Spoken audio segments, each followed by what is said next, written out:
Welcome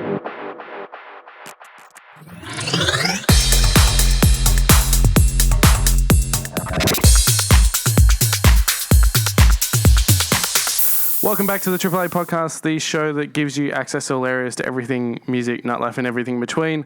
My name's Lewis. I've got Joel with me today, as usual, and we have a very special guest. We've got SARAN, and I'm not going to even attempt your last name because it would be the same as someone trying to attempt mine. BAJAJ. Okay. All right. So obviously, is it fair to say that there's a lot of people that probably, they know, obviously, they would know what you do, but they don't know who you are. Is that fair to say? I would hope so. Yeah? You're more kind of...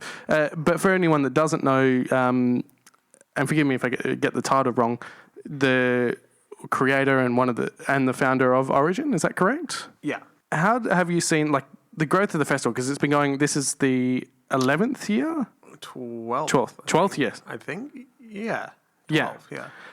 So it's obviously been going on for a long time, and you've had... in that time, for being 12 years, you've had a lot of festivals come and go. Why? I think you know where this is going. Why do you think you guys have lasted when you've had, there's Future Music, you've got Stereos, all these other festivals that kind of just fizzled out, and you guys have just... And it looks like it's gotten bigger as the years have gone on. I mean, look, we started in 2007 through... I think we did Belvoir, which is a 6,000 cap venue. Yeah. Or 5.5, whatever it is. The thing was, the thing that I found weird about it is that if you looked at, if it was a monthly event, we've gone from 4,000 to 6,000, 8,000 out to, I think at our peak, we were at 32,500. Yeah. And when you sort of go, what's different from, those other festivals? Absolutely nothing. Yeah. And we can still make those mistakes. And you know what? We have made that mistake a few times. Yeah. And the mistake that we make is that we start making decisions based on what we think we should do by looking at the festivals before us. So when we go, Future Music, they used to do a video wall that big and this, that, the other. Sometimes you got to stop and be like, well, that's why they're not here anymore. Yeah. You know what I mean? And even now with this whole pop-up thing, we're being reminded, it's not about... the scale of it that makes it indestructible. If anything, that makes it more frail. So if you want to say what makes it different, absolutely nothing. And what went wrong with those guys is scale. And it's the same thing that we kind of, effed up as well, to be honest. We should have just kept it at 25, 30,000 and sold it out. But you're ambitious. You want to grow it. Yeah. So you kind of want to... This year, all right, we're going to go this many people, and this year we're going to go this many people. And that was the same in the Future Music Stereo Sonic thing where everyone's wanting to get bigger, do bigger stuff, and, become more diverse. Maybe we should just do what we're good at. Yeah, and just keep it how it is. And, obviously last year there was I don't know the business side of things, but Triple J came on as kind of what was their kind of, as a partner, or they came as a sponsor, or it's just free radio partnership. So because I saw personally through my feed when that was announced, there was a lot of backlash in regards to people going, it's Triple J, it's going to be it's going to be another Groove in the Moo, it's going to be another this, another that kind of thing. Yeah, look, in some respects, retrospectively, they were kind of right, you know, but it's not because Triple J was on board. Yeah. Okay. I own the festival. I started it when I was 20. Yeah. I think. Yeah. 21 maybe? 21 maybe. 20? I'm 33 now. Okay. So 12. Yeah. That makes sense, right? I just booked what I like. Yeah. Okay. I didn't try and become a bass music festival. I just booked what I liked. And I don't know about you. Do you still listen to what you listened to when you were 15? No. Do you? I guess it's that. The select few, but not in general, no. Exactly, right? And if you were to magically change your clothes to what you were wearing in year 12, do you feel comfortable right now? No. No.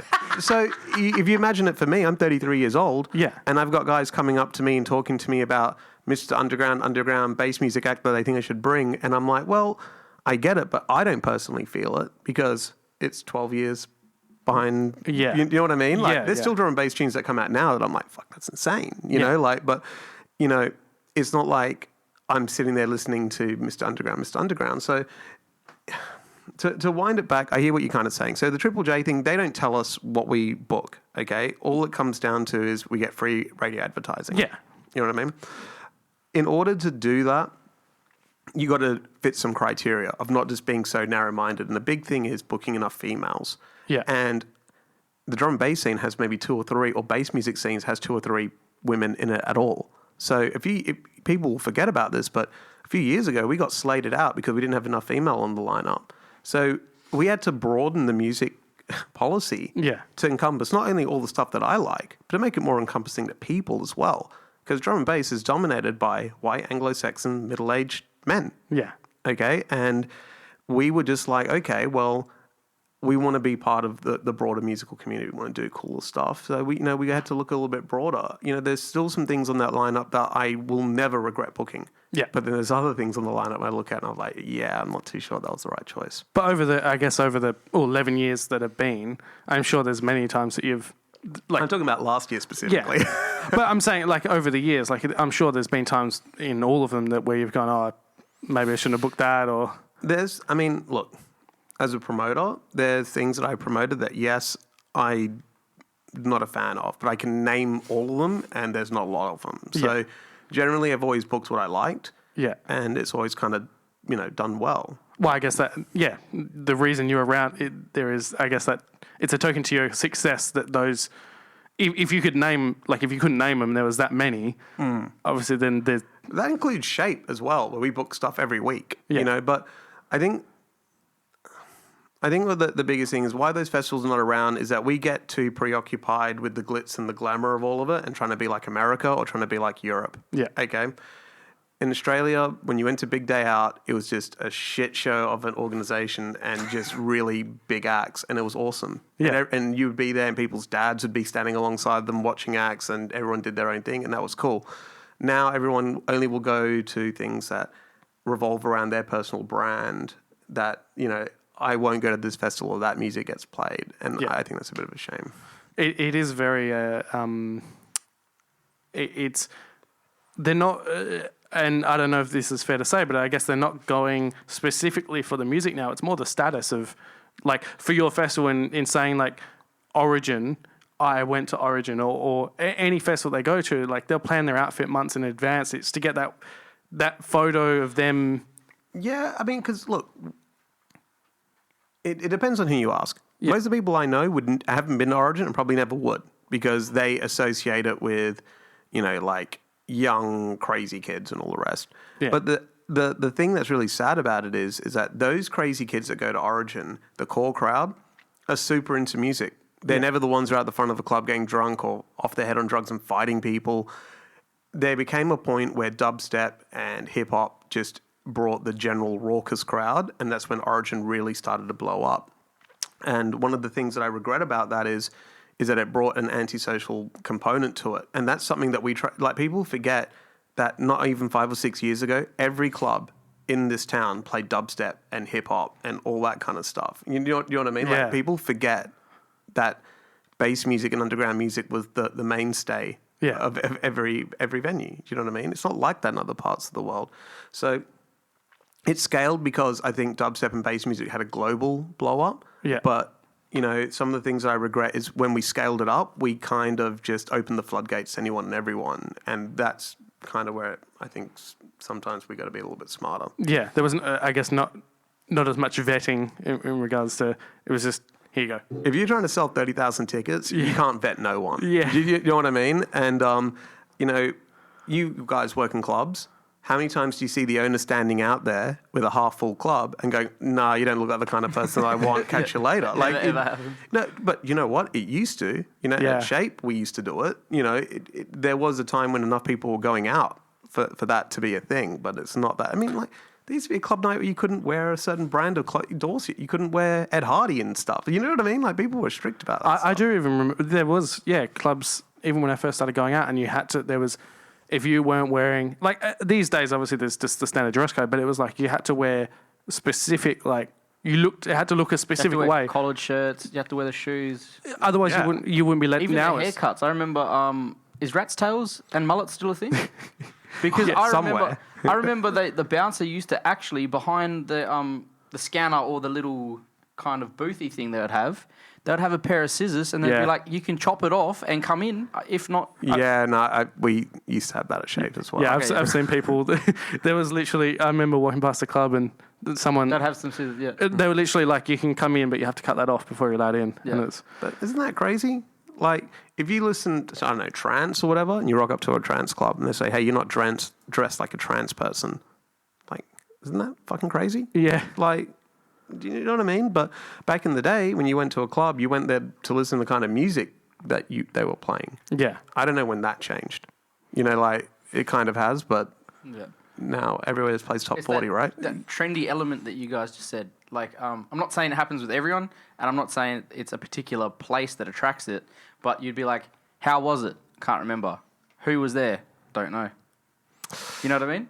I think the drivers of what make people go out have changed. And, you know, especially looking at the way club nights are launched now, I just don't think that anyone really cares about the music that's getting played. All they want to do is make sure they're around other people like them. Yeah. I just want to be with my kind of people. And that's what kind of drives where you go now, right? It's my crew kind of thing instead of Yeah. really there's that, I wouldn't say sheep mentality. Well, yeah, I guess it's more of people will go somewhere, like they could be playing whatever, but it's more that, my friends are there, so I'm going to go there as well. Well, if you went somewhere because of music, that doesn't make you a sheep. And if you go there because of people, interchange music and people's words doesn't make you a sheep. Yeah, right. true. You know, it's just what drives us is different. Yeah. And that's cool. You know, like people, I mean, when you were growing up, what made you connect to your friends? Music, I'd imagine. I mean, you're in the music industry and all the rest, right? I was the same. I hung around with other people that listened to what I liked. Yeah. And I used to look down on people that didn't listen to what I liked, and people looked down on me if I didn't like what they liked, and vice versa. But that defined social groups. So if that has changed from music to what you wear Yeah. or where you go, is it really that different? Yeah, I guess you're just interchanging those. Yeah. It's just a different parameter, right? Yeah. Don't worry, I'm not talking this properly. No, it's obviously with you mentioned Shape a few times as well. That's now. Do you still own? Like, is that no? I have nothing to do with it. Okay, so that like the whole, I guess, club scene, because you've got the Origin as a festival, and then is it yourself and your brother in regards to Palace Arcade, or Yeah, it's me and my younger brother. you and your younger brother? So that's obviously, I guess, because that's gone away from like the club side of things. It's obviously got the element of like the games and arcade, that kind of thing, but you're still serving cocktails and you still have food. So it's kind of like the in between, which I feel, I don't know, my personal observation is that within Perth, those things are starting to like, you're seeing a lot more of that stuff than people going, they're not as much going out to clubs, it's more going to something. People are going to spaces, like literally just little areas of space that they will drink, consume, and eat and enjoy. That's literally what the biggest driver is, right? Yeah. Not talking like a hospitality guru or anything. What we realized is that we were passing up parties to stay in our warehouse and play video games and eat Uber Eats and stuff like that.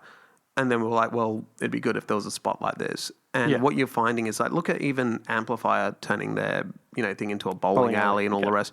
It's because like standing around and listening to music isn't enough for people anymore, which is sad. It's actually fucking really sad. But, it's just a different, like I said before, it's sad, but it's not wrong. It's not a bad thing, I guess. It's just what I'm used to. But do you think that, like, if you go back to when, I guess, like the discotheque era started, like before that, you got to think of like you had like a nightclub. It was bands. You had a live band playing, and then they brought in someone like playing on vinyl, and everyone was like as a DJ, and everyone's like, well, that's like, do you think that it's a similar kind of, obviously it's not exactly the same, but do you think it's kind of like going from a band to a DJ, and now it's kind of like, all right, there's a DJ there, but we need to bring in something else that's completely new to kind of get the people.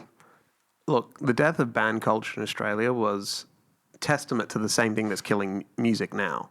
Okay, so like before people went to a band at a pub because they liked the pub, it was in their local area, had people that they knew around and all the rest, and they would see new bands break through and all the rest, and it'd be it'd be a great moment when you saw someone that played in your local pub go and do something good. Yeah. I mean, people still talk about Tame Impala like they all have a cousin in the band because it's someone from Perth who played lots of small shows and then became huge, and everyone got to watch the whole process, right? And it's magical to watch, right? Yeah. But what happened is that people with talent and like musicians got pushed to the side for people that knew how to like brand themselves well and like DJ. And if you think about it from a pub's point of view, what's cheaper?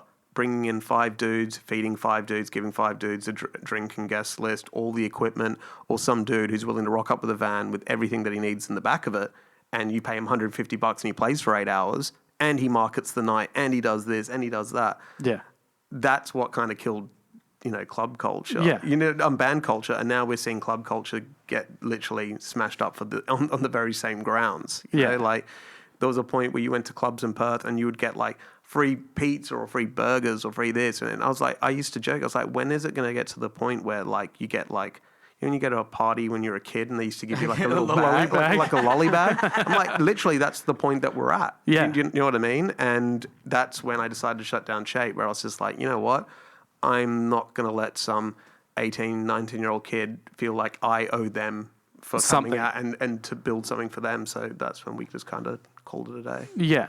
Do you, like, obviously there is that, in Perth, there's been a lot of clubs that are shutting down or that are struggling as well to basically just to keep going.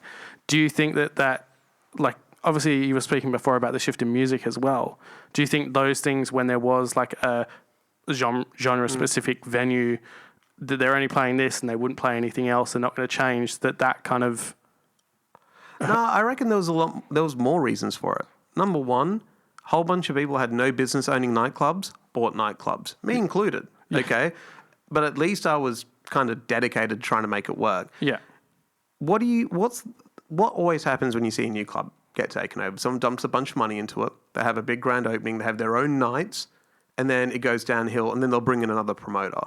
And then they'll bring in someone, and then the next thing you know, it's just like the club name here and then the brand of the promoter, and they just make a bit of money off the door or off bar, and the kid makes all the money and all the rest. Yeah. The destabilization of all club music and stuff started with people not knowing what they were doing, being there. And I firmly say that I was one of those people. On top of all that, all the people who knew how to make clubs work wanted to only make it work for themselves. So they're like, nah, I'm not going to buy a venue. I'm just going to run a night there and make all the money because that works best for me. Yeah. And I'm going to run 10 nights at 10 clubs all on the same night. And, that's what everyone's mentality was. Yeah. Music and people's lack of interest in underground music is a whole different thing. But those two things side by side is what changed things here. Yeah. You know what I mean? It's so, like, listening to that, like you saying about people coming in and they'll dump a heap of money into a club and then... Yeah, it literally is. You see that flyer at the end and it's literally blah, blah, blah, and insert club name here. And then it's like, and then you just see stuff like dwindle away, or like a lot of like rebrands as well. I've seen, the amount of rebrands that I've seen, I guess a lot of them here, where it's that same thing. They'll dump a heap of money in, change a name, alter something within the venue, and ultimately, like, people just, it's always going to be that. It's like if you said tomorrow, I'm changing the name of Origin. We considered it, dude. Like, we considered it. And the thing about it is that when when attendance, have you ever run a club night? Yeah. You have? Yeah. Have you run one? Yeah. Okay.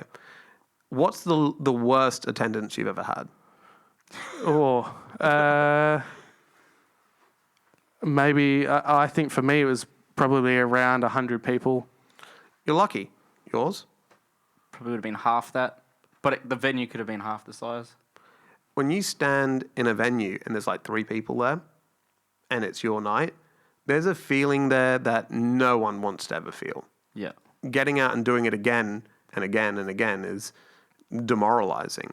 Yeah. When you own a venue, you're stuck to that. You can't just go, you know what, I'm not going to do that anymore, Yeah. right?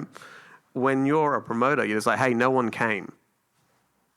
Yeah. We're done. Do you know what I mean? Like, Yeah. so everyone just has a stab at something, and they only stick with what works. You don't see people like when you meet these old publican guys, these guys that own pubs for years, and they're like, oh yeah, in the 70s we were doing $1,500 a night, and then I chipped away, and then over 2 years we built it up to this, and then you go there and it's like, an institution, which we don't have many of them left here, but they used to be big institutions that everyone just went to, and when you kind of look at it, you're like, all right, well, who does that anymore? No one. People will just, if it doesn't work, they'll trash it and start a new brand. But you start need again. you need that, like that consistency, and to keep it going. You can't go like I've had, like, for instance, I guess for me the night was probably under 100 people, but the venue capacity was quite big. So you space those people out, and it did look like there was like 10 people in the club or whatever. But it's that. If you have 2 people and one person goes, oh shit, all right, I'm done. Like that's it. Like the first night didn't go successful. And then you got the second person that's kind of like, all right, I'm going to give it 6 months if it's a monthly night or whatever. Like you can't just base it on one night because there is so many factors. Like, Well, look, you say that, Yeah. but I would probably say that there's more clubs that gave up after one failed attempt, or a couple of failed attempts, than ever just sticking it out. I'm not saying that sticking out with a product that doesn't work is the way forward either, but no one builds anything anymore. All right, it either gets completely fueled off hype, and everyone just jumps in from and it's explosive, Yeah. and everyone's standing around scratching their heads, going, "How did that get so big?" And then it goes, and it's gone in 6 months, and then you're like, "Well, it's come and gone." You're talking about festivals that came and went. I've seen so many. Yeah. And some of them were amazing festivals. I still think about why Wonderland isn't around anymore. Yeah. And I speak to Alex and Fraser and those guys quite a bit. And, they booked Rufus, Flume, all these, Alison Wonderland, all these amazing acts. I went on, and they were so ahead of their time. They knew where the market was going way before it. But why didn't it work? Because they were too ahead of their time. Yeah. And, everyone wanted to pull in different directions and all the rest. And probably there's more, that's just me hypothesizing. I don't know for sure. But, like, that was a genuinely good product. And then you got other products, like when that guy said he was going to set up, like, a beach on the riverside. Does anyone remember that? The guy said that he was going to start, like, a festival called, like, Atlantis or something crazy. And he was, like, going to dump tons of sand. I think I remember. It made the press. It had thousands of followers. Everyone was like, all right, it released the lineup. And then it was like, Nothing. Shannon Knoll or something. You know what I mean? And you were just like, oh, all right, people just caught on to that. Yeah. You know what I mean? Like, so I think it, to answer your question more succinctly, I don't think there's only one mitigating factor. I think that we just as good as we can be. And if things just don't work and people want new brands, we'll trash brands and we'll just restart them. Yeah. And that's, what I think is quite positive about people like, Jeff from Inhibit, who's kept Inhibit as a brand this whole time and won't change it. And won't touch it. That's a testament. That's a testament to a brand. Yeah. You know what I mean? Do you think that there's, like, I guess the flip side of obviously a night not working straight away and people scrapping it to a night, as you said, like Perth is very hype, like anything that's hyped up here, like we just love it. We love anything that's hyped. Like you got Krispy Kremes, whatever it may be. Yeah, you know what I mean. Do you think that then there's those nights where they go, oh shit, like we had 1,200 people or whatever it may be come on our first night, and then they go, all right, we're going to do this, and then the next week they have 40 people rock up, and it's like then they've overextended themselves as well. I've not seen that happen too much. Okay, you know what I mean? Like generally, if 1,200 people show up, they're telling at least 600 to another 1,200 people that they were there who weren't there, and then they're going to come. So it takes a bit of time for things to die off because you're right. Like I read these really crazy stats, all right, and it's like if someone comes to your restaurant and has a great meal, and don't quote me on this, is just paraphrasing. Yeah, if someone comes to your restaurant, eats a great meal, and they rate it 10 out of 10, the chance of them coming back is like 45%. Right? Like. Think about that. With Shape, every week, 50 to 60% of the crowd had never been to Shape before. Think about that. So for 10 years, all these people standing in a line out in the middle of the street all night in the rain, they were just there to go and see something that they hadn't gone and seen before. Yeah. And because it was only a 600 cap venue, there was a lot of people who just never got to see it because there was regulars who used to get in all the time, 50% of the floor space. Yeah. So, you think about it in Perth, people just want to go and see it once and they're like, all right, cool, done. I'm on my way. Next one. Yeah, that was cool. I might go back. Again. Might go back. You know what I mean? Yeah. Do you miss nightclubs? No. No? No. I miss being out at night and listening to good music. Yeah. I don't miss Perth nightclubs. I miss Amber a little bit because it was a dope club and I had some great nights in there. I never really loved Villa as a venue, like a club venue. Some of the best gigs I've ever been to were in that building. Yeah. But in terms of like actual clubs for Perth, no, I don't miss many of them. I mean, like Metro City's not really a nightclub feel. I mean, Amber, Geisha, great, great feel. But Shape wasn't a great feel.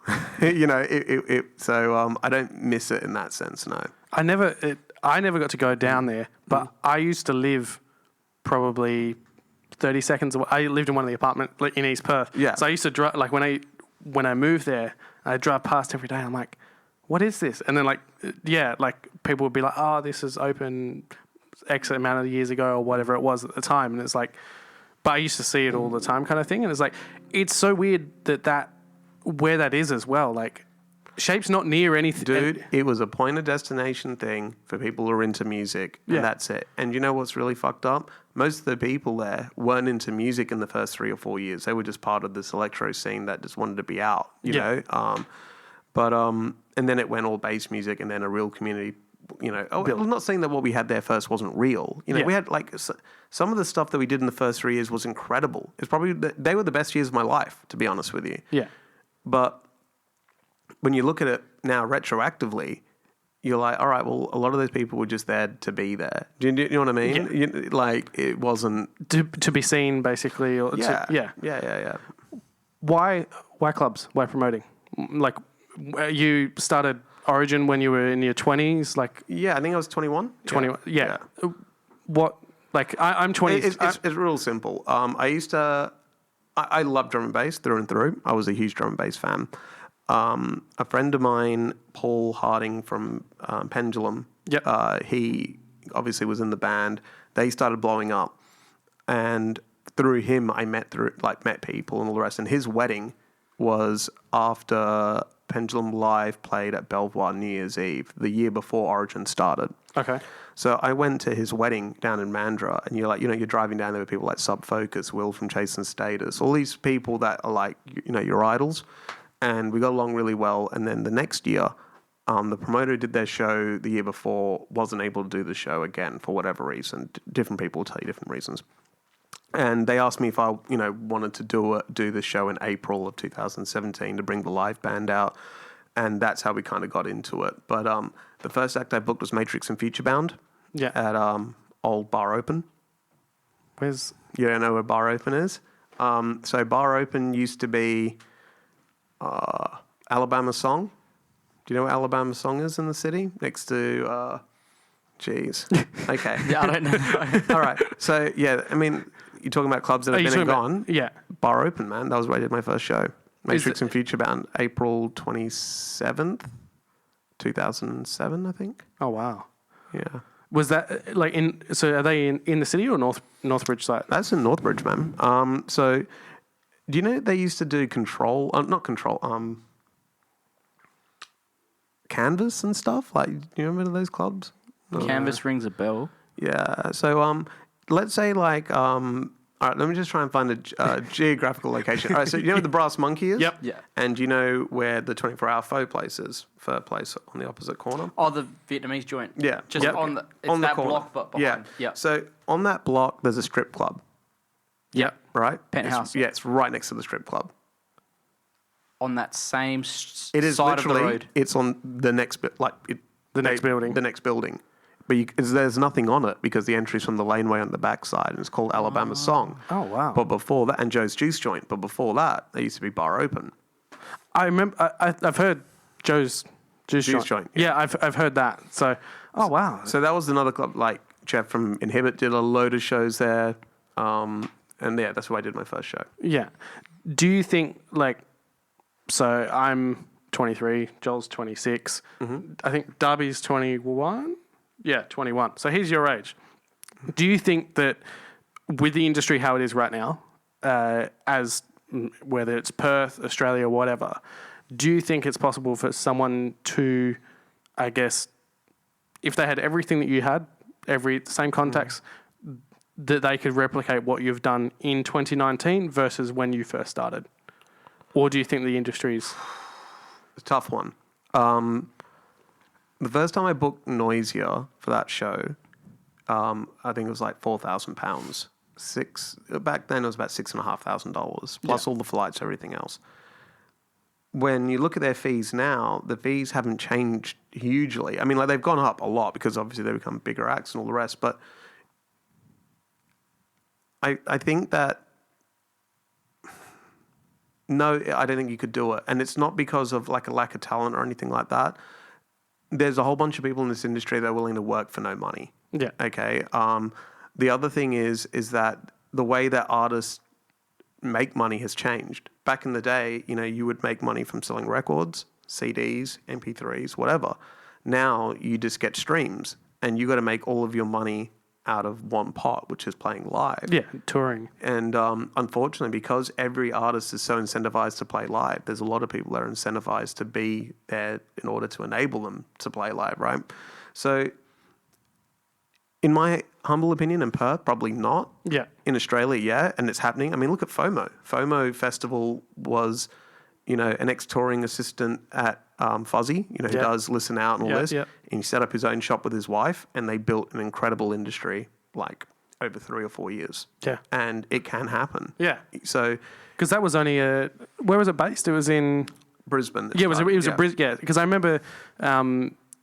seeing that, it was always just a Brisbane thing, and then I saw it come up, and it's like that it was coming here, and I was like, what? Look, and they did it the old school way by only working with acts that they liked, really being behind the product they're all about, and you can see it happen. Yeah. But even then, as they start getting into the booking the bigger artists, last year they did like Nicki Minaj and stuff, when they were all about like the ʟîtrinātas and all this stuff. And this is no disrespect to them. In fact, like, if anything, I have a huge level of respect for Nand and Jazz. Yeah. The thing that I think that happens when you get to a certain scale, you have to compromise things to cope with scale. Do you know what I mean? Like, before, if you're booking an act and it's like, we did ʟîtrināta and Ryan Hemsworth at the bakery. Yeah. We weren't sitting around going, how much are we going to make off this show? We were just like, we like that and we're going to book it and it'll work and we, make 5 or 10 grand off the show. You're like, yeah, cool, Yeah. But when you're like risking millions of dollars, things that you can give, could basically pay for your kid's future to gamble on this lineup, are you always going to bet on Mr. Underground? Probably not. You've got to go for, you've got to have a bit of that mainstream to then, you don't want to go, I'm going to go all out on all of these underground artists and then hope that pulls. Dude, it's the scariest thing when you're sitting around and talking about how many streams people have got, and people must be into it. They're into that, right? Like, like when you start talking like that, that's when like you've gone too far. Yeah. you know what I mean? Like, so like filling a 300 cap room, no problem. I know this act will do that. Yeah. Sell 3 nights at 14,000.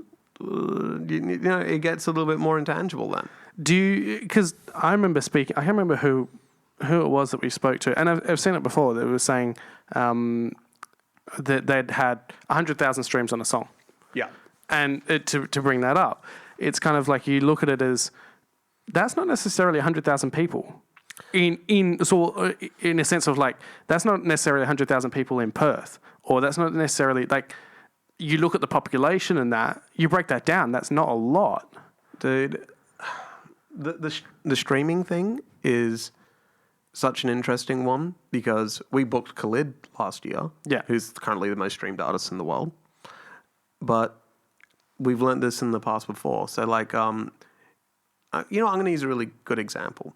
Do you know LMFAO? Yes. Yeah. Right? You familiar with them? Yeah. Do you know that they currently are still one of the highest selling Australian artists in Australia of all time? I didn't know. Sorry for party rocking, whatever. Sold Yeah. huge amounts.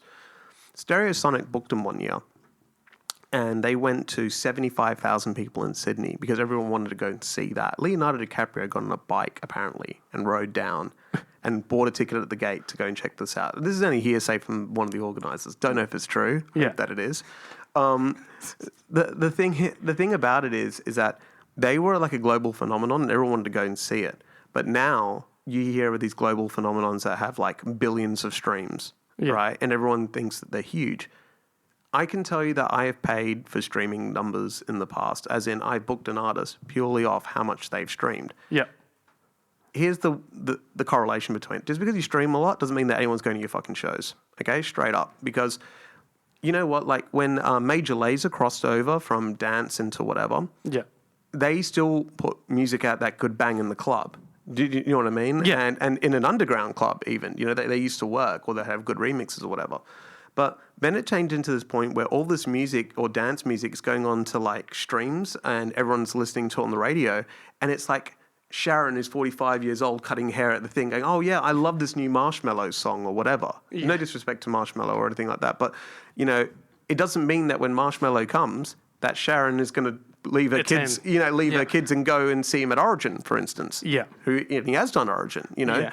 So it's one of those things where, you know, like I was sitting in a cab and there was a dude listening to like a Major Lazer song or whatever. And he's like, yeah, I love it. My daughter loves it, this, that, the other. And I thought about it for him. The only way that anyone's going to go and see Major Lazer is at a major, or the only way he's going to go see Major Lazer is at a Major Lazer concert, maybe. Yeah. You know, at an arena. He isn't going to go to Stereosonic to see that. No.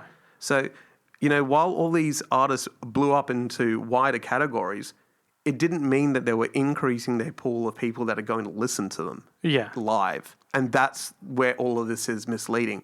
Everyone loves a Khalid song. How many people are going to go to Origin to see Khalid? Everyone loves, you know, a Marshmello song. Are they going to go to Creamfields or whatever to go see that? Yeah. Maybe not. And even then, like, you look at streams as well. Like, for instance, I guarantee people have Little Dicky. Oh, yeah. I like Little Dicky.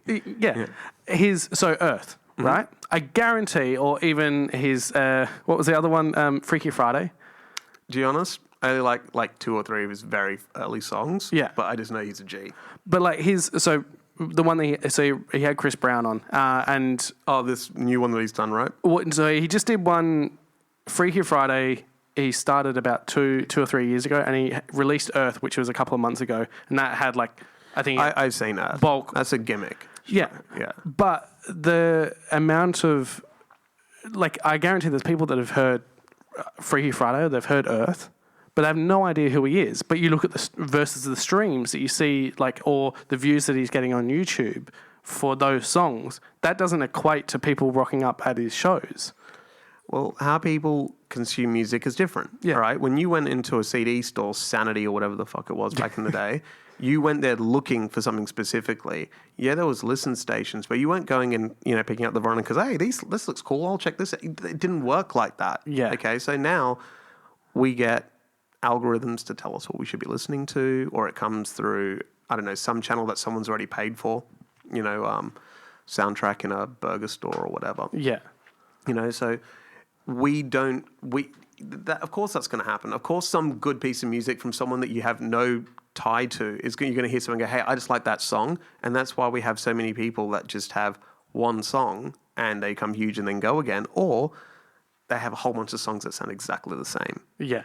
Right? Because no fucking offense, I've heard like 10 what are they called? Chain smoker songs. Yeah. They all sound exactly the same.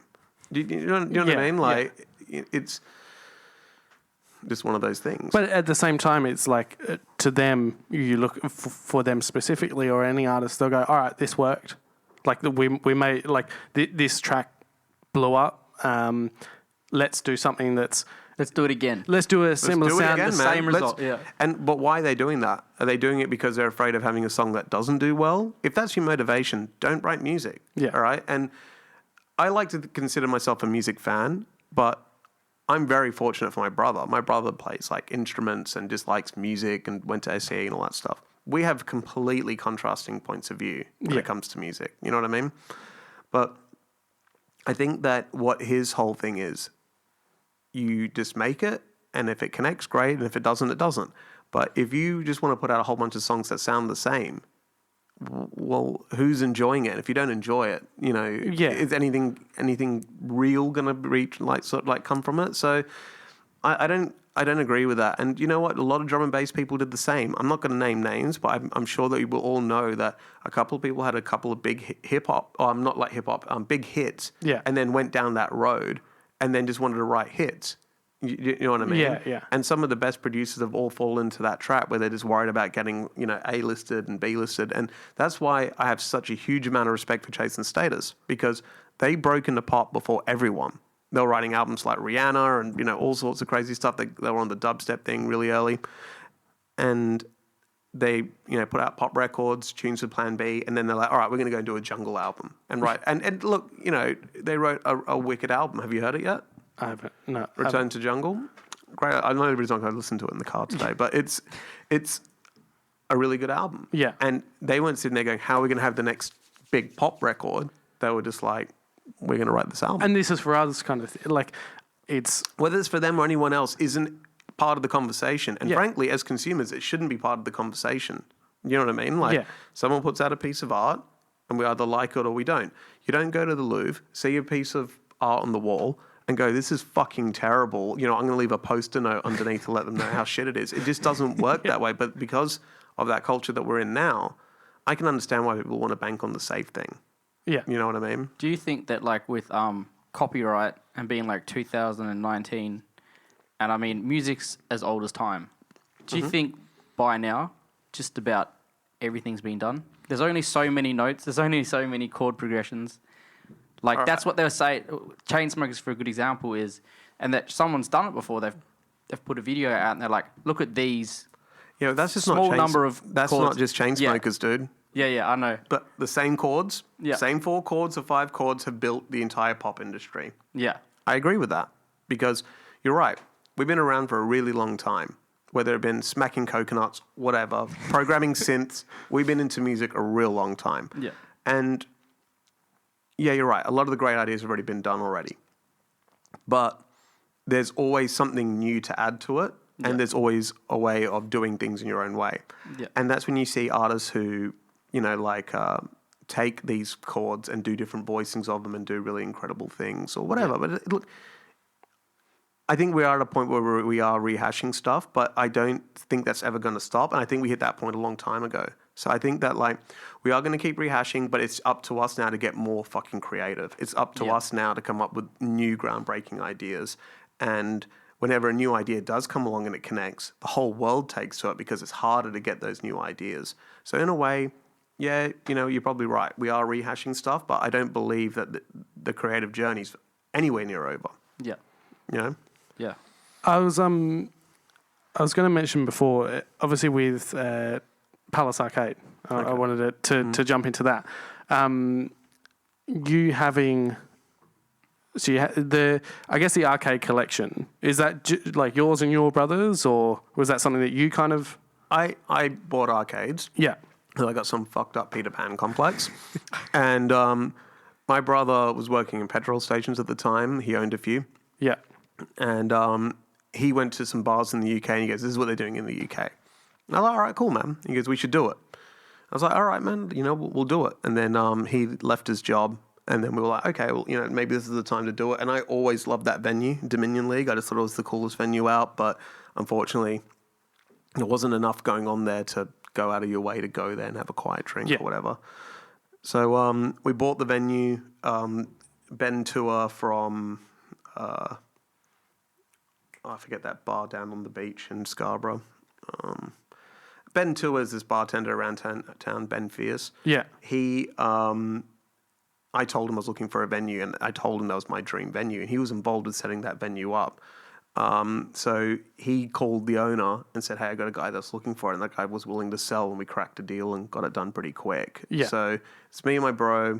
Now that I've set it up, he kind of runs the show. Yeah. It's kind of why so you it does kind so of well. put everything in and Yeah, I mean, I still make decisions creatively about it. You know, if he wants to put a new game in, he'll ask me, or, you know, if he wants to do a competition or whatever, he'll still run all that by me. But, you know, working in a pub venue week to week with him, we'd probably kill each other. So he runs the ship. And to be honest, man, he's better at day-to-day business than I am. Yeah. So, yeah. Is it do you know where that all started, the collection of those?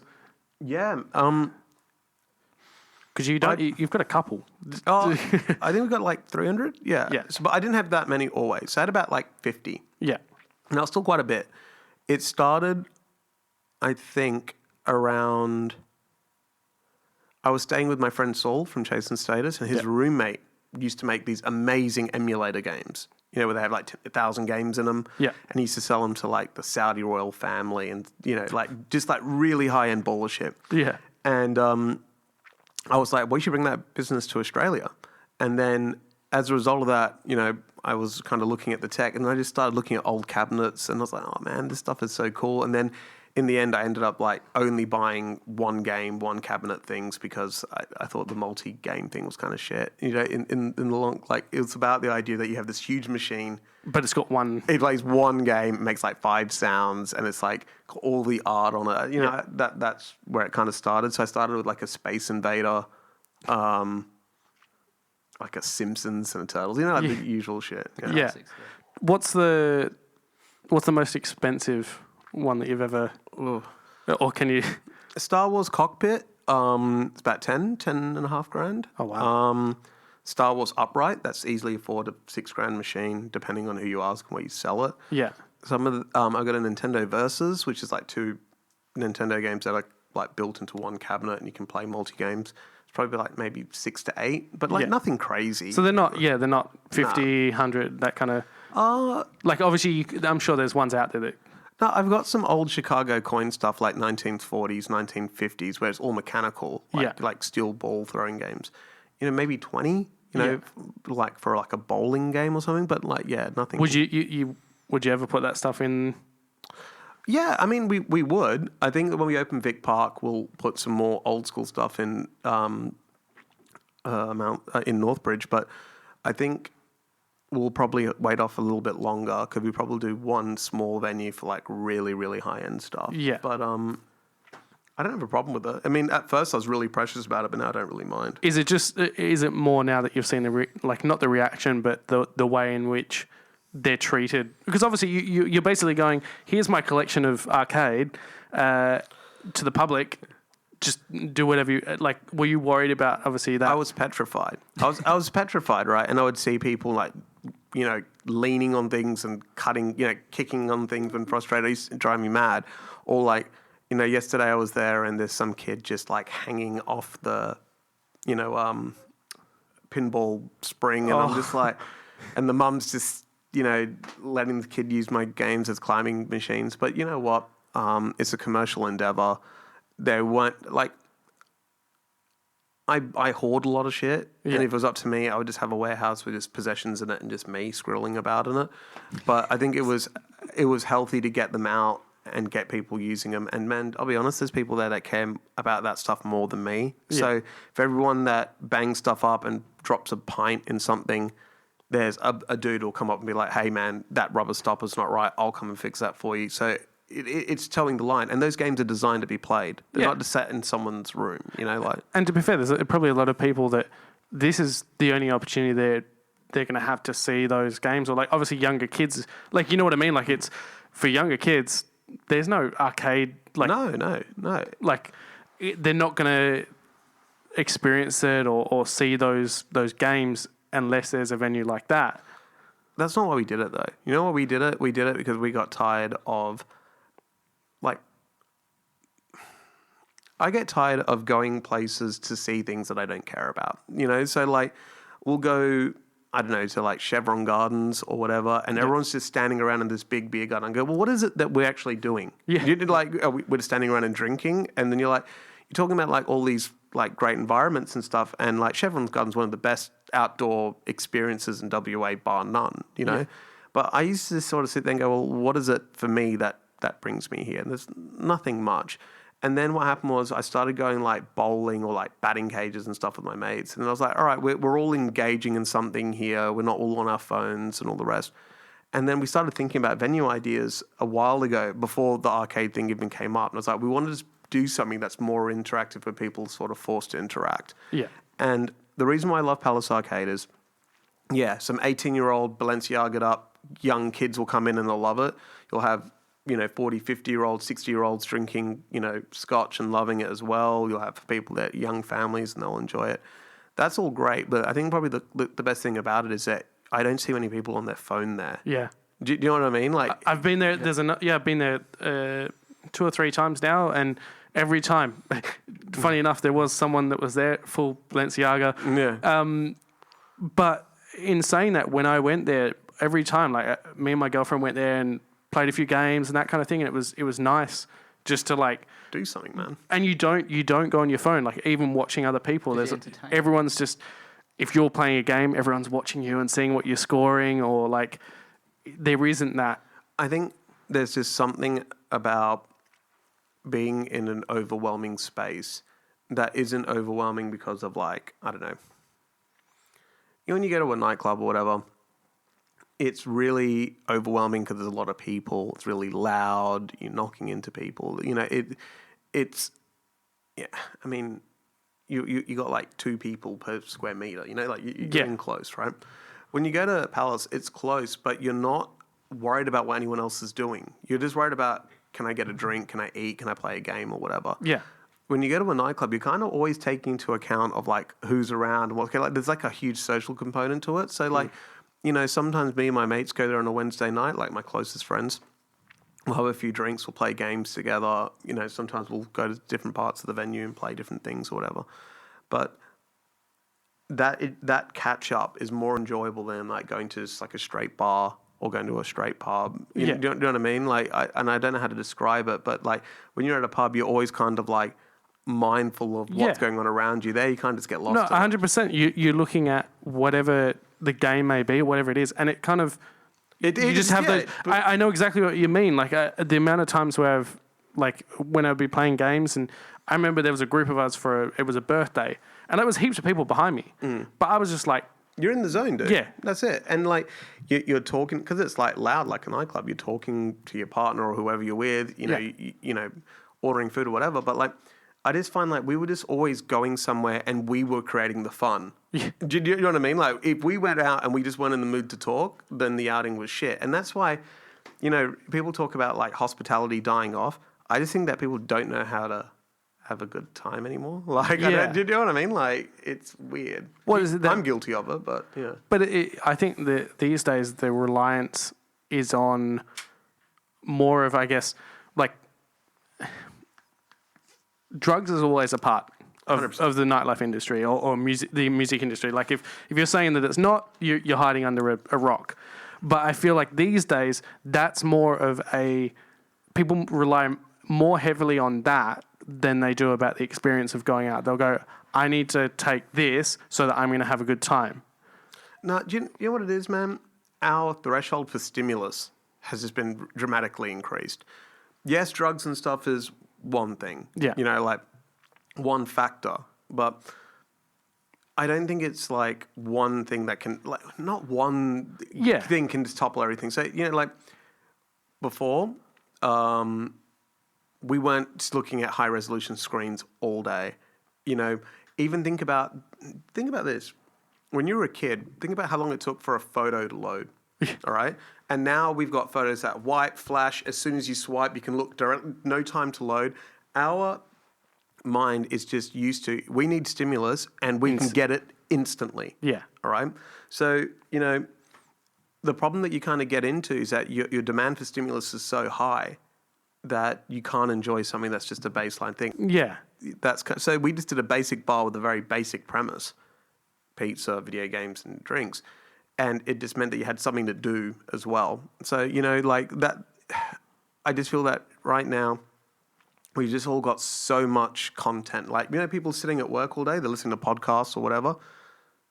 what happened? What did we do before that? We just used to focus on work. Yeah. But now we can focus on work and have an intellectual conversation at really by at arm's length, right? So we're just in this weird situation where we just got too high of a threshold for that. So when you go out, you just expect it to be fucking crazy all the time. And some the guys who do filth, Yeah.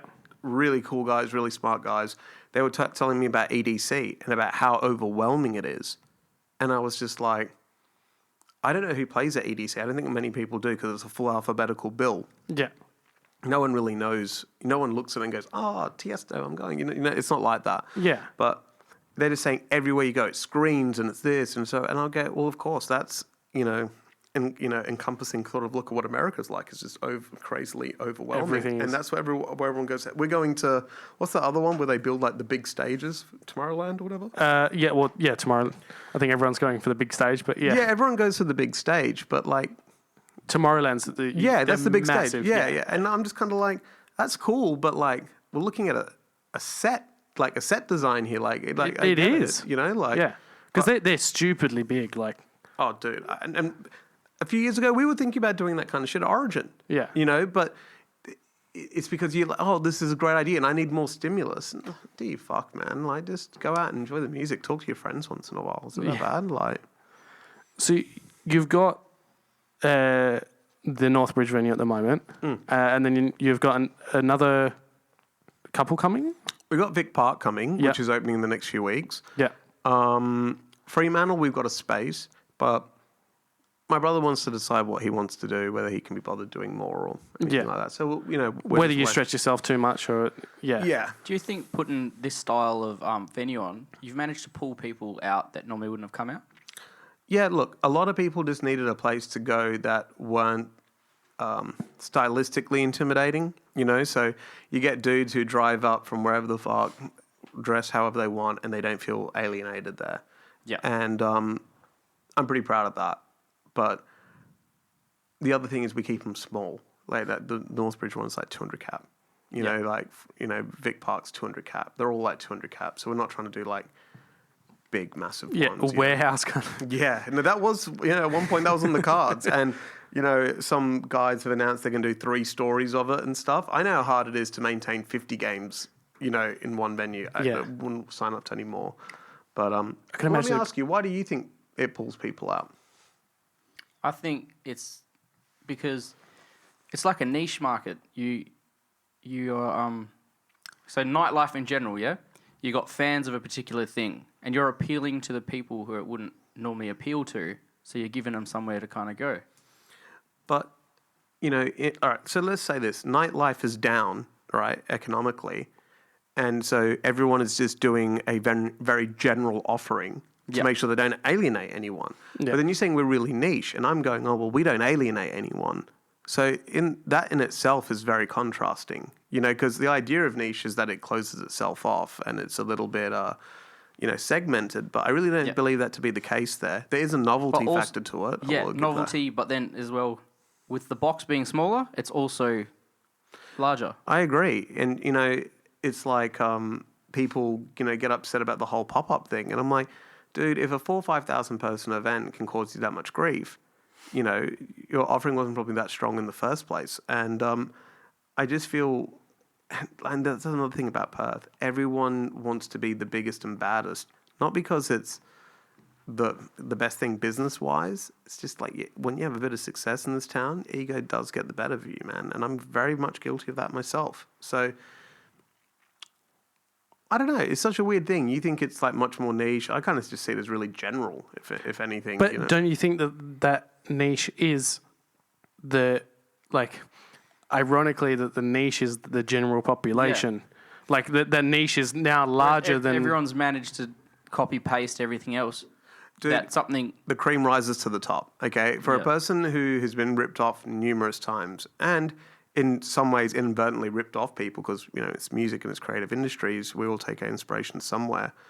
I guess the thing that's like weird about it is people don't know what they want until they see someone else have it. It's like a real children's thing. So no one was looking at arcade stuff. I do it. Now everyone's doing it. Do you know what I mean? Like when we were doing a certain style of music no one else was into, then everyone jumps onto it. So it's one of those things where I know that it's good because a lot of other people are replicating it now. Yeah. So that's how I know that it's working. But they're only going to replicate it once it's good. They're using you like you're kind of like that test going, oh, all right, Arcade's actually working really well. It's doing awesome. All right, now I'm going to copy it. It's not. I wonder how many. It's not like that. It's not like that at all. You know what it is? People are going, no one's coming to my venue. Where are they going? They're into that. Let's get that in here. And that's what. And you know what? That's the sign of a dying business model. When the person at the helm of that business goes, hey, we're going to go and get these great ideas and bring it in here to make people come to what we don't like. And that's why the origin conversation from last year is such a sore one. Yeah. Because retrospectively, that's how I felt about it. I was like, was I just trying to crowbar it in to get this, other thing out? But that's what happens when when everyone comes at you, you get inside your own head. Yeah. But the reality of it is that sometimes when you try and break the mold, it can be just as fucking dangerous. Yeah. So... Wow, that's a very insightful thing because that's something for me to go away and be like, I need to.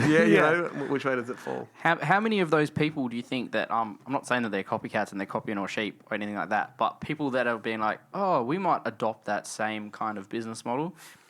Originally, you were like, oh, that's a load of toss, that's not going to work, and then like down the track, they're like, oh, that's working, maybe we should try that too. Look, being there first doesn't mean shit. Yep. It's all about doing the best version of that, and usually it's not the first place. You know what I mean? Like, let's take it for what it is. And what it is that when you see someone else do something, you can see all their mistakes too, and you can say, hey, you know what? I'm going to do that differently. Yeah, exactly. Okay, and that's probably the good thing about, not being there first. Do you know what I mean? Like, you can go, all right, this is all... This, and this needs to be fixed. I'll do that. Oh, that's good. I can see why that works, but I'm going to take that and I'm going to change that. Yeah. You know what I mean? So, like... I guess it's annoying because it's like a personal project of mine, and now people are, jumping on that. But that's cool. I think that it's one of those things where if someone can beat you at your own game, then you weren't that great in it in the first place. Yep. Yeah, you know what I mean. But essentially, they're as well giving you if you've got other people there that are trying to do it, it's also keeping you accountable for all right. Let's it doesn't it doesn't allow you guys to slack off and go, all right, 100%. Shit, there's other people. All right, we need to. Yeah, I agree with that. I think competition is what everyone needs to keep the game fair and to make you get the best product. Yeah, you know what I mean. But I think I look at that differently because I don't look at that as like a product. Yeah, you know what I mean. And that's just some weird thing with me. But if we do a warehouse party or something and then someone else does a warehouse party, I naturally will compare it, pound for pound kind of a thing. But with Palace, I try not to as much. Yeah. What do you think... what do you think the future... I'm trying to, I guess, phrase this. What do you think the future holds for Origin in the next couple of years? Do you think it's... Because obviously you've gone from a one-day format to a two-day format. Yep. Do you think that the two-day format's going to... Dude, I honestly don't know. It's what keeps me up at night at the moment. Yeah. We can't do a single night event in Perth, right? And the reason being is that this fuckwit-driven backwater town, and I'm talking about politicians and stuff in particular, they make it so hard to do an event here. So when people used to say, hey, we don't bring Soundwave here or whatever... because it's too expensive. I was like, nah, man, that's bullshit. You just don't know how to run things properly. Yeah. And then when you get to that scale and you're like, oh, okay, I got to pay like 60 grand for the trains. I've got to pay police this much. I got to pay that much. And some local councilman wants this roadblock moved. I got to spend another $10,000 in traffic management plans and all the rest. Yeah. If I was legally allowed to, what I'd love to do is show you the Origin ticket and how much that ticket's broken up and just be like, hey, out of your ticket, $3 goes to the trains. This much goes to this much goes to that. And this is what we're really, playing. Get it, yeah. So we can't do single night of New Year's Eve because there's not enough fucking security in town to do it. So when we did 31,000 or whatever it was, trying to find that amount of security guards, that's 350 security guards. Yeah. There's venues need security guards too. There's only 500, I think, police that worked through that period through all of Western Australia. Yeah. Forget... That's from the top to the south. That's mental. Yeah. You know what I mean? Trains. Nah, we can't give you trains. We can't do this. Blah, blah, blah. And you're like, all right. So we broke it down into 2 days because you couldn't get any bigger on that night. You couldn't get enough stages. You couldn't get enough sound. Like, we have to bring video in from across the country from another state. Yeah. You know what I mean? Just to do the show. Yeah. And then people are like, all right, well, we'll split it down. We'll make the site smaller. We'll do it over 2 days. Yeah. You know, that'll make sense. It's just as much grief. Yeah, but it's, you know, whether it's 2 days or 1 day, I don't know if Perth got the attention span for it, but I don't want to back it down from a good idea. I remember I did that camping festival. I lost a lot of money. Yeah. Never did it again because it lost a lot of money. And everyone has talked about how that was the greatest origin ever. So, you know, should I have stuck it out with that? Who knows? Yeah. So, but then how long do you stick it out for versus how much you can lose? You got to pick a number. Yeah. How much you're willing to lose until you walk away. And sometimes it's not even about the money. Yeah. You know, so I honestly don't know. At the moment, we've booked 2 days. Yeah. You know, we've got acts paid for 2 days. So it looks like that's what we're doing. Is there, we're almost coming to the end. Obviously, you're almost at the end of your drink as well. But I just, 2 more things that I wanted to ask. One is there anyone that you can tell us? For Origin at the moment, no. Okay. We've got a lot of good acts. I can probably let maybe some bass music ones, you know, leak. Yeah. But let me think. You know what's probably better? Is there an act that you want to ask if it's there and I can tell you or not? Yeah, but they're major, like obviously not bass music, so it's... What? Well, he was confirmed for Origin last year and he cancelled the day before we announced. He's not on the lineup this year. Oh, wow. Yeah. Okay. In fact, if I told you everything we had announced confirmed for last year and what pulled out, you'd be shocked. I get, because that's one person that, like, they haven't toured Australia, so that was... He confirmed a tour last year. He confirmed a tour this year for another festival I heard, and then did the same thing, cancel. Is there anyone that you... No, I'll just wait to see. Okay. Yeah. do you know what the thing is what I can tell you about Origin this year is I went a little bit too indie last year, right? Yeah. There's a couple of bands and stuff in there, but they're very much up like good live bands. Like I don't regret booking Panau or any of that stuff because I think they're just great festival acts, you know? Yeah. This year, we're kind of gone a little bit towards the more of the original Origin direction, but over 2 days. So there is more drum and bass and dubstep, you know, generally. Yeah. There's more just straight up dance. There's more hip hop. There are still live acts in there, but over the 2 days. You're kind of spacing it. Yeah. So, you know, I think that if we don't get it right this year, then we'll have to really seriously consider something different. You ever going to get Little Dicky? We got offered it this year. Yeah. The thing about it is, Origin is $160 to $180 a ticket. Yeah. I don't see Little Dicky being the thing that tips you over the line to spend that kind of money. Yeah. You got to book things like, you know, like, for instance, you know, Andy C and all like Noisier and all those guys, they generally only did Origin because they only had gigs that could pay them enough money to be bothered coming this side of the country. And when you see it in a big tent with all this great production, you know, all the rest. For a person who's like that kind of fan, they'll go. If it's hip hop, it has to be like brand new, like super duper new, or something that you haven't seen in a while, you know. So it's got to be one of those two, you know. And I guess like the cost of obviously. I mean, Little Dicky's not expensive. No, but the cost of obviously like the fact of getting everything that's involved with getting that person here, you feel like that. You know, when you see the lineup and it's like obviously you've got the massive big names and then it gets slowly... I feel like it would be one of those that's like, it's kind of in the middle. It's not the big name, as you said, that's on top that kind of people go, oh, he's coming. That's the reason why I'm... Well, I used to be a guy that bought tickets off all the little names and going, all right, $20 each. That's my festival ticket paid for. People just look at the big names. Now. Oh, you know what? I feel that people just look at the big names and go, oh, enough of my friends into this or not, you know? But I'm really proud of some of the acts that we got this year because some of them are just personal things that I wanted to do for a really long time. So see how it's received. Yeah.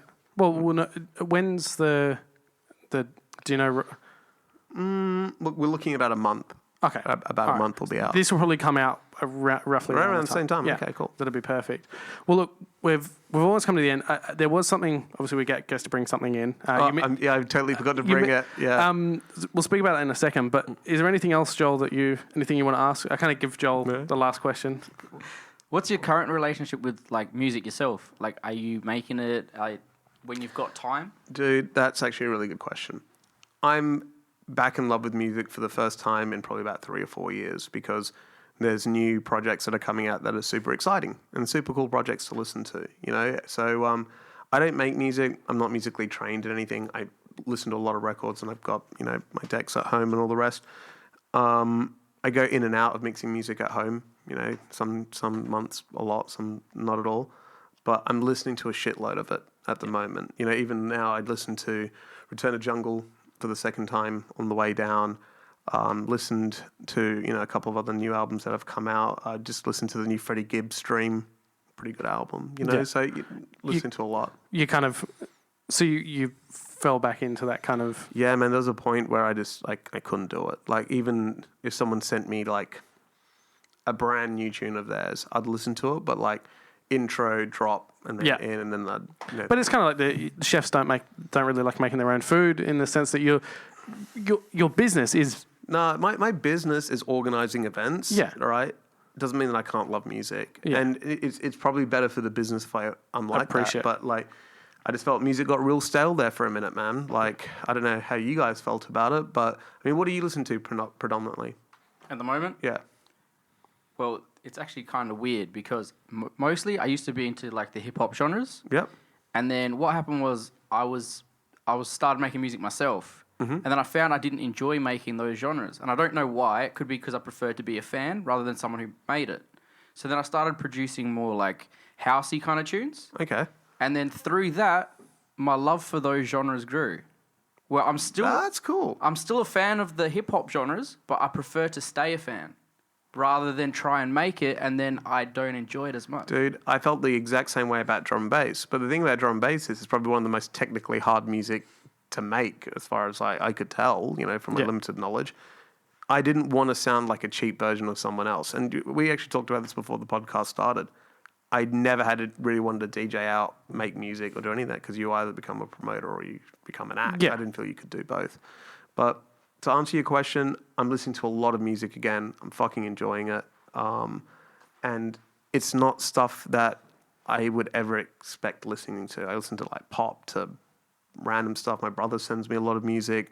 I've got a lot of friends who are into different stuff. You know, I've got a couple of guys who always send me like the new rap thing to listen to or whatever and where that's going. I'm very fortunate that I've got like a really good set of ears around me, you know, all the time. So if something good comes in, I generally hear it. Yeah. Yeah. Well, what I was going to say is before we finish, so what was it that you were going to So I was going to bring you a Kendrick Lamar signed CD. Oh, awesome. All right. Because we did Kendrick Lamar at the Astor, I don't know, 7 or 8 years ago or something like that. Yeah. And the reason why I brought it, because we're here to talk about, you know, the music industry and everything else. Kendrick Lamar is, I think, a testament to that real product still stands up. A friend of mine, James Browning, told me he was bringing him to Australia. I wasn't even familiar with the act. Yeah. It was like, you know, Good City hadn't, Mad City hadn't come out, whatever. So he goes, this guy's going to be huge. The album's going to be massive and all the rest. I go, yeah, we'll book it. Yeah. I think it was like $35,000. We put him in the Astor, sold out instantly. And everyone was, all my coolest friends were like, oh, you know, I got to get tickets to, you know, see this dude. And they listened to the album. It was incredible. And the thing that just blew my mind is when you're talking about like how much things change. We went to go and see Kendrick Lamar play at the arena. And he goes, the last time I played here, I played to like 1,000 people and this thing. And it was just, we paid him $35,000 and he played to 1,200 people. He now comes and does 14 to 16,000 people at RAC. Yeah. And there was no trip in between. Do you know what I mean? Like, yeah. You know, we're talking about like pubs and you go, oh yeah, I used to see this band that played at my local pub and now they're this. That doesn't happen anymore. You like, man, look, right? We were trying to book. She got 10 times her fee from one. So the year before we offered her an amount, she was going to do it. Yeah. And then it couldn't happen. The next year we paid her 10 times the amount to do it. And now she still makes 5 times what we paid her now. Yeah. All inside of 2 years. So it's weird because things just move so quick. So I brought you that CD because it's a real testament to like how things move quick and how quick they move. You know, but I'll be sure to drop it off. We'll sort something out with that. We'll get it displayed. Yeah. Just speaking on that before we do finish, as you said about the whole blowing up thing, and I just thought of this, so I want to get your opinion. Lil Nas X. Yeah. Gets found the track on YouTube, pays $30 to lease or however he organizes the track. Yep. Puts out the track, uses social media, put it on Twitter, uses memes and everything, and obviously then gets picked up, remixed with Billy Ray Cyrus. Yep. And it's huge now. We don't play by the same rules year to year. Yeah. So last year, the rules were different to this year. Yeah. So the thing about it is, there's no rule of thumb to how you make your first album, how long you take until your second. Yeah. You know, I think that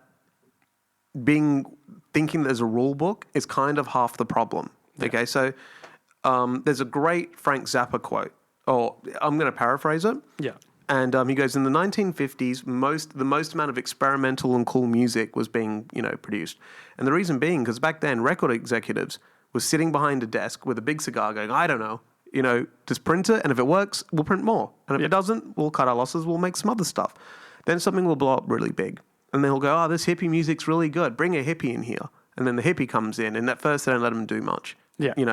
And then as he starts, working his way up, 10 years later, this hippie sitting behind the desk, and he's like, all right, well, this isn't going to work because I know what people want. And that's when it got really fucking dangerous. That's when things just weren't like, I don't know, I'll give it a shot. And that mentality is what keeps things original. Yeah. So, you might have some guy who goes, yeah, I signed that tune, and I signed it because I was like, I don't know, this is hip-hop marketed to country, and I just thought I'd give it a shot. Or someone else is like, yeah, I saw all the angles, and I could see how this is going to go viral. We don't know what their motivations is. Therefore, we can't really determine what the motive was, whether it was right or wrong. And even then, even if we knew, even if the person was here telling us why they did it, who are we to judge? Yeah. But I think the whole thing about that Lil Nas X and things is that albums and all that kind of stuff don't seem as relevant anymore. And I love an album. I mean, I just listened, the 2 Tyler, the Creator albums that came out over the last couple of years, I listened to them the whole way through. He's a subscriber to the kind of stuff that you're talking about. But if you're a drum and bass act or a house act or a techno act, I don't want to hear your fucking album. Yeah. I just want to hear the new thing that's smashing at the club. I want you to put it up so I can play it or hear it get played. So to ask you a question, like it's a bit different. I feel like with an act like Lil Nas X, is he really trying to produce a musical project around that he's going to live off for 10 years? Yeah. I don't think so. And I think that was where I was trying to get to is the fact of that kind of rush, but is that really that instant fame? But is it about instant fame? If something works here, it travels around the world on the internet without your control. Yeah. All right. So if you do something, it's not like he spent $1 million publicizing that tune. He put it out, people liked it, more people liked it, it hit critical mass. Yeah. You can't, trying to, do an album off the back of it, that's his own creative decision, commercial decision. But that song going out isn't because some record label's like, hey, we want to make a bunch of cash off it. Sorry, excuse me. Him putting an EP out now with Cardi B, is a track out with Cardi B. That's now something, all right, she's hot, he's hot. Yeah. That's different. You know what I mean? Yeah, yeah. But that first track, I think he heard something that he liked. Yeah. He put out something, and he kind of knew where his target audience was going to be. And that was it. And look at it. And there's nothing wrong with knowing where your audience is. Yeah. In fact, I would dare say it's very important to know who your audience is. Yeah. You know what I mean? You can be original, you can break the mold, but I think being conscious of who your audience actually is really important. Yeah. Well, and who's his audience? Because in America, the highest selling music is religious music, country music, then pop music. Yeah. If you really want to learn interesting stuff about it, like, talking about global, you asked me ages ago, could someone do what I did now? it's the same thing that ties into this Lil Nas X story. I'll quickly tell you before I No. go. So We've got They all the used- time that you, Okay. all the time that you have. Oh, we've okay. got. All right. So here's an interesting one. Back in the day, there used to be a company called Clear Channel, and still around. Clear Channel owned 99% of the radio stations in the US. Yeah. Okay. Now, most of those stations were Christian rock stations. Okay. And then what happened is they used all of their power in radio, and they created a spin-off, and that spin-off was called SFX, which then changed into Live Nation. Yeah. The SFX that we know that bought Stereosonic is a different SFX. Yeah. That's the director came back and started his own company. So Live Nation is the biggest publicly traded music company in the world, and they're the biggest promoters in the world. They have an Australian presence as well. They just bought Splendor and Southbound. Yeah. Not Southbound. What's the other one? They Falls Festival. Yeah. So this company owned all the radio companies. They then set up a promotion company to start doing all. Then they go and buy Ticketmaster, and then they start buying all the venues out. Yeah. All right. So the thing is that when the pool got this small, when streaming and MP3s and everything came in, the big players started making their moves. Apple started setting up Apple Music and laying the foundation for that. The radio stations all started getting into these big companies like Live Nation, and starting to get an angle getting in from cozy, that side. yeah. So it's weird because people don't even know that after Coachella, there's another festival called Stagecoach, which is entirely all country, and people go just as many people go for that. So the thing is that when you look at the whole country music thing, there's a whole industry there that we don't know about. Yeah. Right, there's a reason why people like Garth Brooks and all these dudes are just super, super wealthy beyond anything that we know. Do you know what I mean? Yeah. So it's weird, that connection between big business and what you're talking about now. It's all part of the same conversation, and it's all part of the same thing. We don't pay for music anymore. So who's paying the artist? Who's paying the label? Because they ain't going to take a pay cut. Yeah. So where's that money coming from? Yeah. Exactly. So, you got some dude who's got a hot track. Let's get every dollar out of it we can. Let's get them on the road tomorrow. Let's make sure that we own the company, the touring company, the ticketing company, the venue. We need to get every single dollar out. Yeah. Because we need another one of him to keep all this stuff spinning. Yeah. It It is, when you think about it like that, it does make so much sense when you look at it from that perspective, that you bring in someone like him and you throw him. He'd never performed live at all. Imagine if you own a bunch of venues, right? Let's say, how hard it is to fill a venue. Imagine you own 50 of them, right? Across America, across the world even. And you get someone like him, you're like, you're hot. I'm going to give you money to go and play all these 50 venues. Someone gives you 50 fees up front to go and do it. You're going to do it. Yeah. You go, I better play live then. You know what I mean? There's some artists that don't. The reason why Daft Punk is so incredible is because they write these chart-topping tunes and they don't tour. Yeah. Do you know what I mean? They'll tour every 10 years or so. And they stay relevant when they do it. That's an anomaly. Yeah. They just instantly come out with something. It could be. It doesn't matter. Even if they announced a tour tomorrow, Yeah. if someone turned around and go, no, man, I haven't had a tune from them in 6 months. Oh, well, no one cares. People are just going to go. They're like, oh, it's the Pyramid. Those dudes dressed as robots. I'd 100% go and see. Would you not? Yeah, I'd go to see Darby. Exactly right. When's the last time you listened to a Daft Punk song? You actually put it on and played it and was like, yeah, fucking sick. Saturday night. Really? Yeah. Played it. That's different. You're a DJ in a club. That's different. But yeah, but that's the same thing. How often do you it just happens all the time. We book one of them every year at Origin. We always get one that's just had one big tune that's just, smashed it. Don't really hear a lot more after that, unfortunately. Yeah. Anyway.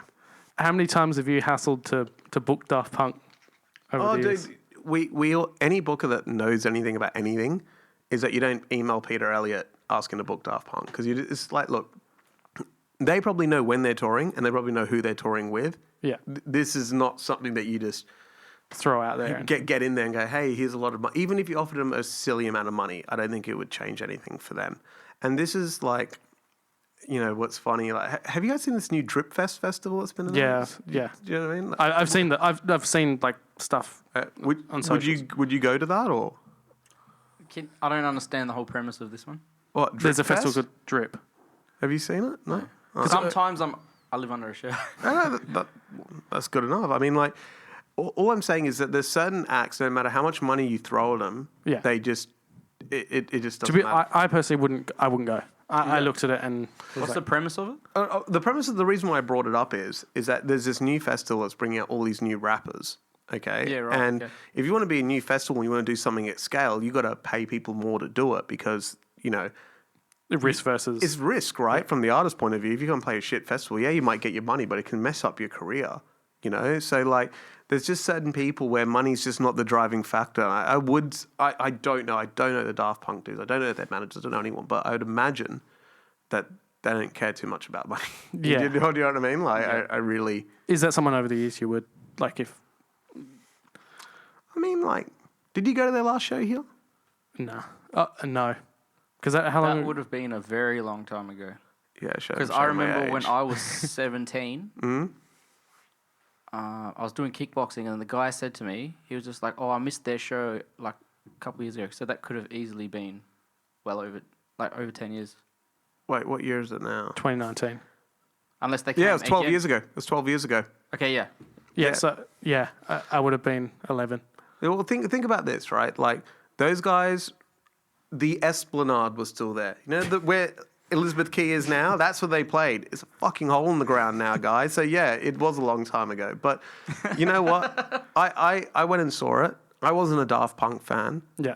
But I went because everyone was going. I went because it was something to see. They had all these number ones. And, like, you know, I like Around the World and stuff like that. But, you know, I went and checked it out, and it was incredible. Yeah. Right? And you know what? You can't have an impact like that if you tour every other month. Do you know what I mean? Like, supply versus demand. And I agree. Yeah. And also, people's attention spans are like the shortest they've ever been. So you're right. You're going, oh, you've only got 16 months to write another album. You're technically right because people just fucking forget you. Yeah. Do you know what I mean? Like, it's in our DNA to kind of, like, you've got to, you look at, I can name a number of Australian bands that, like, you would go, well, hang on, like, what the hell happened? Like, give me an example. Silverchair. He doesn't want to do it. That's the difference. Well, even as well, like, that maybe I don't pay enough attention to that aren't here, but, like, for instance, I know The Script. Oh, yeah. Yeah, no, fair enough. Muse. Muse are coming back. They've got another record coming But you know what I mean? It's like, I remember when The Script toured, like, I went to two of their shows, and they toured for, like, I think it was 1 year, and then they came back 2 years later, and then nothing. And it's kind of like, there's a lot of acts, unless they're putting out, and it's maybe just me, but it's that whole thing of, like, I'm not seeing their stuff come up. So you go, oh, well, I haven't heard about that in so long. Well, it is, my brother and I had this conversation a while ago. Showmanship has only come back in the last 10 years. For a while, everyone was just rocking up, playing on a stage with a banner behind them or whatever, right? Like, it wasn't very interesting. The greats, like the Rolling Stones and all those guys, only released a certain amount of albums to make sure they remain timeless. Because if they kept trying to release it, it probably would have gone a bit downhill for him. Yeah. Like, even with Eminem putting out that album recently, that really drive people to go and buy his tickets when he played Optus? No. You know what I mean? People were going there for the first 3 albums, you know? So I think there's a certain infamy that you can get off those first few albums that determine it. So, like, even now, like, the Stones are coming again. No one's going to go and want to hear what's on their new album. You know what I mean? So it's like... That is a fair point too. It's weird because there's this crossover point where you do become timeless. Yeah. You know, and if you stay there, great. Yeah. You know what I mean? But, like, I don't... Like, for instance, Drake, most streamed artist, you know, globally in the world at the moment. New album every year. Random tunes in between. Yeah. If he stayed quiet for 24 months, would people remember? I would. I have to say, yes. The new crew, like the new young kids, would be like, "Who the fuck's that?" Yeah. What, you know, like, I'll still go and buy tickets to see Fleetwood Mac. I know 3 or 4 of their songs or whatever, but, like, it's weird. After I'm 33. The generation after me, 25, is the last generation that actually had any kind of connection to that music prior to them. I don't see it a lot and I'm just talking about in the general broad groups. So when I meet, like, the average Origin 21-year-old and I'm like, and I mention someone like, here's a crazy one. Do people care about acts like hip hop is the biggest genre in the world right now, bar none. It overtook was it rock or I don't think I just think in terms of attendance and what's getting aggregated in the world, rap and hip hop's the biggest. yeah. Do people care about who Run DMC or, Tribe Called Quest or any of those people are? Probably not. So it's just like, you got to remember that 10 years ago when I was booking Lo-Fi, we booked Nas to do it, and he was like if you could get him, that was a really big booking. Yeah. And like now, if you booked, I don't know, like Nas and Drake, but half people go, who the fuck's Nas? People, people wouldn't know. Do you know what I mean? And that's what's weird. And that's where I don't really know either. I know what's good. I know what I think's good. Yeah. But the average person's attention span, not too sure about all of that. It's. I guess you could go around in circles for days in thinking what you think people are wanting or what people you assume they do, but at the end of the day, like you could literally go, everyone says you should do this, and you do it, and then people go, well, why are you changing from what you did before? Because that's what we liked you for. Like it's. But for an artist, it's different because an artist can do whatever they damn want. Okay, Yeah. And to be honest, that's what we got to kind of bank on, because if they do what we think we want, we're just going to be caught in this loop, and that kind of feels like the feedback loop we're in now in 2019, where I feel like. You're saying Lil Nas X. Did he do that song because he knew it would connect? Or did he do it because he thought it was cool and then it connected? In that particular instance, you could probably argue, or even he could probably turn around and say, I did it because I saw it working. Yeah. And I think he has. He has said that he did it. He put everything in the chemistry of what would go viral into something that... And I think he put out 5-10 songs over the X amount of years before that, but he kind of... Oh, okay, he did? Yeah, and I think he had, but I'm talking he's young. So, obviously... Yeah, like 21. Yeah, I think he's around that age. He looks young. But, he kind of... Everything that he knew was going to make the song go global, kind of put it into one thing and goes, all right, well, here you go. Well, dude, you know what? It's like saying someone making a really art house film that is purely creatively generated compared to someone making a remake of a Transformers film. Yeah. Okay. I don't watch the Transformer films. I'm going to think of, all right, you know what? Batman. Right. Yep. How many versions of Batman have there been? All right. I like, some cool films and shit, but let's face it, man, sometimes you just want to watch a big Hollywood blockbuster. And I love the new the last Batman franchise that Christopher Nolan did. And it's just a rehashing of an old idea. And they're like, hey, man, let's just redo the Batman movies because we know that's going to work. Yeah. Didn't mean I didn't fucking enjoy the hell out of it. Do you know what I mean? So sometimes trying to take the intention away from it helps you just to look at it for what it is. And this is something I was very much caught up in that headspace as well. I'm like, this is engineered, and sometimes I still find myself saying it, but at the end of the day, it doesn't matter, because if the consumer is not judging it for that, why should you? What do you stand to gain from it? Yeah. Do you know what I mean? And it removes that objective nature of it. So I do, if I'm in a bad mood, I'll be like, oh, that, they don't make anything, they just do that and blah, blah, blah. But the reality of it, what does it matter? Yeah. Do you know what I mean? If the music's good and people enjoy it, what difference does it make? Who are we to judge? Exactly. Yeah. And are we doing it because it's going to push the arts forward or something? No, we're doing it because we just have an opinion and we want to share it and we want to be validated by it, but it doesn't really mean much. That just sounds like the global thing of 2019. Just people in 2019. Yeah. Yeah. Well, because we all got a platform. We're on your platform now. Yeah, this is a platform. Yeah. And the views that we have, I guess some people won't like the views that we have, and that's... Well, then I'm probably wrong for saying, to try and hinder those views, because, you're right. You should have a point of view on it. Maybe I'm being too, I don't know, towing the line too much. But at the end of the day, I don't think it makes a difference if someone makes a hit to make a hit, or to make a hit because they think it's cool and everyone else thinks it's a hit. Really? Even the people who made things I didn't know it was that good, and everyone just got onto it. We're believing what you have to say, man. We don't know for real. Do you know what I mean? So, Yeah. what difference does it make, really? But look, thank you for coming on. I really appreciate it. I feel that you're someone that everyone knows, what you've created, but don't necessarily know the person behind it. And Should be that way, right? yeah, no, but at the same time, I appreciate the fact that you've come on and kind of, I guess, remove that veil in a sense. Like, you're not hiding the fact of what you do, but I'm saying, like...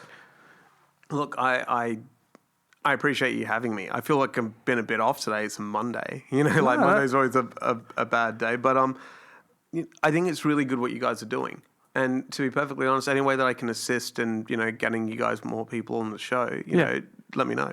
No, definitely. As I said, like I generally, I said to you before we started that you were someone, and I guess we've stuck out with, at the moment, mainly within the Perth scene. Yeah. Obviously, it's a lot harder to get in, like interstate, all that kind of stuff. But you were someone that kind of, I wanted to get in and pick your brains and understand, because you have something that has been going on for a long time. The knowledge that you have is something that there might be someone out here, and we don't have a huge audience, but that there might be someone that's watching this that listens to something you've said, and it's just a light bulb moment, and it just it changes their perspective. And I feel like us doing this is a way to kind of just get people's voices. This kind of conversation is really important. Towards the end, where we stopped asking questions and getting responses, it felt a little bit more free-flowing, right? Yeah. But there's things that you guys mentioned in this podcast that even I'm going to go away thinking about. Yeah. And especially what you said earlier on. And it's just like, it's weird because this dialogue is seldom. The reason why I did it is not because I care about, who sees it or whatever. In fact, it's actually... I hate the idea of people seeing it, but what I really wanted to, I wanted to know what you wanted to talk about. Yeah. And I wanted to know what questions you were going to ask, because as crazy as it is, I don't have a lot of people to talk about this shit. Yeah. do you know what I mean? Like, Yeah. my friends don't give a shit. Like, you know what I mean? Like, so thank you for having me, and thank you for being able to talk, get back to me about it. And even the conversation we had before, before we came in here, huge level of insight in that as well, So anything I can do, let me know. And again, thanks for having me. No, honestly, you're welcome back anytime you want to come in and tell us more stuff that you need to. Next time I'll be able to tell you more fun stories and stuff where I'm not a little bit nervous about it, but hopefully by then the origin lineup will be out. Yeah, we're not worrying about someone suing someone. Yeah, exactly. Well, look, thank you for being on the show, Joel. Thank you for coming in, and Darby, thank you for helping and assisting as well. If you want to watch more videos, you can click up here. If you want to subscribe, click up here. Other than that, if you want to support us on Patreon, you can do that as well. But we will see you in 2 weeks for the next guest.